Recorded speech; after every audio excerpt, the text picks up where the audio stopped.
Hello, and today we're here to talk about political parties and specifically minor parties, or sometimes what are called third parties. We've already gone over in class the idea that America is informally a two-party system, that there are realistically only two major political parties, the Republicans and the Democrats, that stand any real chance of winning most major American elections. Although minor parties occasionally win an election, for the most part, it is the Republicans and the Democrats that win the major elections. And so today we've got two goals. We are going to describe the role of minor parties in the American political system and describe the various types of third parties within the American political system. So again, if we're talking about a minor party or a third party, sometimes minor parties are called third parties because we've got the two major parties, the Republicans and the Democrats, and then everything else is just really a minor party or the third. So the first two parties, Democrats and Republicans, followed by the third party, the minor parties. Third parties know that they've got very little chance of actually winning an election, and that's by design. We've already talked about the reasons why we've got a predominantly two-party system here in America. And third parties, realistically, they know going into the election that they're not going to win. Of course, if their candidates do win, that's even better and they're all the happier. But for the most part, they know going in that they pretty much don't stand much of a shot at winning. And so the role of a minor party or a third party is going to be a little bit different than the broad bases of the major two parties. Minor parties or third parties in many ways function like an interest group. They're not exactly the same, but they do tend to function like interest groups in some ways. So the major characteristic of a minor party is most of them, not all of them, but most of them are issue-oriented. They focus on a particular issue. For example, the Green Party in America is interested in the environment. They're not really concerned about too many other things. Their major party platform is how do we help the environment. And so the goal of a minor party is really to try to get one of the two major parties, the Democrats or the Republicans, to adopt their ideas. They're hoping that by posing a threat to the Democrats or the Republicans, that those two major parties will adopt their ideas. The other reason why minor parties or third parties exist is to sort of serve as an advertisement. It's a way to draw attention to the issues.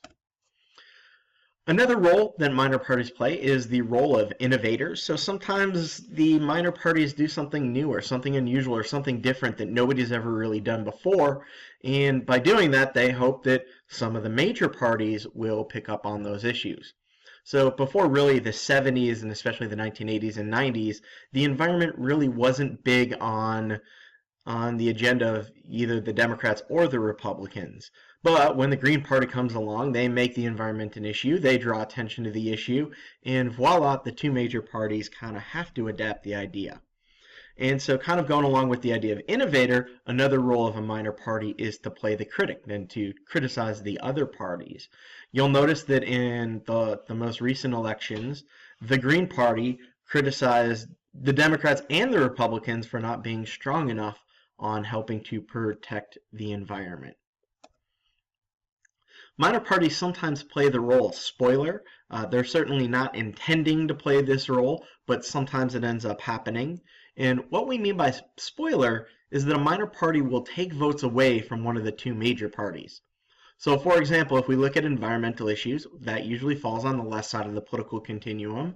The Democrats are on the left side of the political continuum. And so if you've got the Democrats essentially competing against the Green Party, both those parties focus on the environment.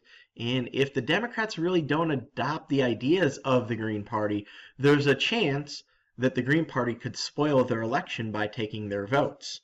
So for example, one situation in which a minor party really spoiled the election was the election of 1992. In the election of 1992, we had Ross Perot, who was very much a conservative candidate, although he was technically running as an independent. We had George H.W. Bush, or Daddy Bush, running as a Republican, and they were running against Bill Clinton, who was a Democrat. Now, if we combine the total votes for the two conservative candidates, both Bush and Perot, they would have easily defeated Bill Clinton if only one of those two candidates was running. But because they split the vote, or the one played the role of spoiler, Bill Clinton was able to win the election. And this is certainly not the only time that this has happened. We saw a similar thing happen with the election of 2004. We know that Ralph Nader took roughly 3% of the overall popular vote, and had candidates not voted for Ralph Nader, who was a Green Party candidate, chances are pretty good they would have voted for Gore. And if they vote for Gore, Gore probably wins the election of 2004. Finally, going to a historic example, we look at the election where Teddy Roosevelt ran with the Bull Moose Party. So if we look to the election of 1908, we can see that we've got the Republican Taft running. We've got Teddy Roosevelt, who was part of a splinter party, the Bull Moose Party, or the Progressive Party as it was called, broke away from the Republican Party, although both those candidates for the most part were conservative. And they were running against Woodrow Wilson, the Democrat. Now, had the Progressive Party and the Republican Party both combined, if there was only one candidate running, then chances are pretty decent that Woodrow Wilson would not have won the election and that one of the conservative candidates would have. So once again, they play the role of spoiler. When we look at minor parties or third parties in the United States, we can break them down into 4 basic categories. And honestly, I think there are only 3 types of categories, but your book talks about 4, so we'll talk about the 4 in class. So the first type of minor party is an ideological party.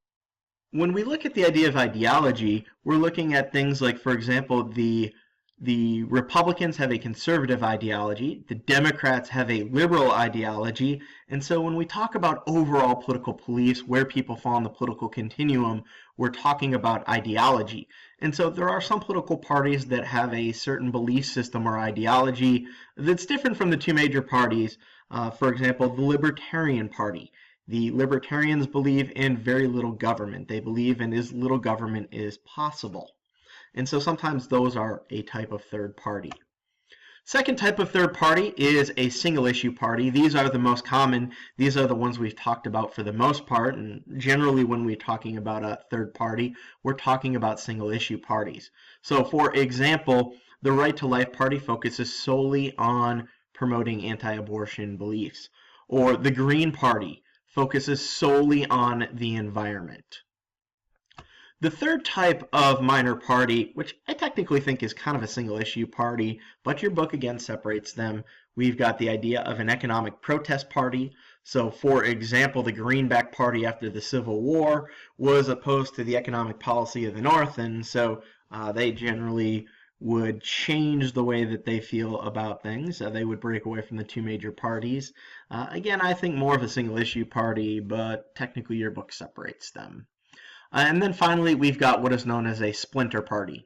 And a splinter party is, as it suggests, it is a party that breaks away from one of the 2 major parties, breaks away from the Democrats or the Republicans.